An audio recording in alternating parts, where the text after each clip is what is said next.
నువ్వు సంతోషంగా ఉన్నావా, ఏడ్చే వాళ్ళు ఉంటారు, అయినా క్షమించేసేయ్. నువ్వు పైకి వస్తున్నావా, నిన్ను పడేసే వాళ్ళు ఉంటారు, అయినా క్షమించేసేయ్. నువ్వు విజయం సాధిస్తున్నావా, విమర్శించే వాళ్ళు ఉంటారు, అయినా క్షమించేసేయ్. క్షమించబడ్డానికి వారు అర్హులు కాకపోవచ్చు, కానీ ప్రశాంతంగా జీవించడానికి నువ్వు అర్హుడవో. నువ్వు ప్రశాంతంగా జీవించాలంటే నీ మనసులో ఏ ఒక్కరి పైన పగ కానీ, ద్వేషం కానీ, అసూయ కానీ, ఆయాసం కానీ ఉండడానికి వీల్లేదు. ఎవరిని క్షమించాలి? ఎవరి మీద మీ మనసులో కోపం ఉందో, ఎవరి మీద మీ మనసులో పగ ఉందో, ద్వేషం ఉందో క్షమించేసేయాలి.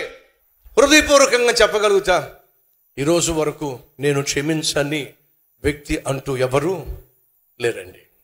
ఎవరైనా నిర్నిమిత్తంగా కల్వరి టెంపుల్ను కానీ, నేను చేస్తున్న సేవను కానీ విమర్శించే ప్రయత్నం చేసినా, నిందించే ప్రయత్నం చేసినా, తప్పుడు ప్రచారం చేసే ప్రయత్నం చేసినా, సాధారణంగా నేను చేసేది ఏమిటంటే వాళ్ళ కోసం ప్రార్థన చేస్తాను. ప్రభువా, వారి మనోనేత్రాలు తెరిస్తే వాళ్ళు సత్యం గ్రహిస్తారు, వాళ్ళు కూడా చక్కగా సేవ చేసుకుంటారు అని సింపుల్గా ప్రార్థన చేసి ముందుకు సాగిపోతానే తప్ప మనసులో ఆయాసాన్నో ఆవేశాన్నో పెట్టుకొని జీవించటం అది సతీష్ కుమార్ యొక్క విధానం కానీ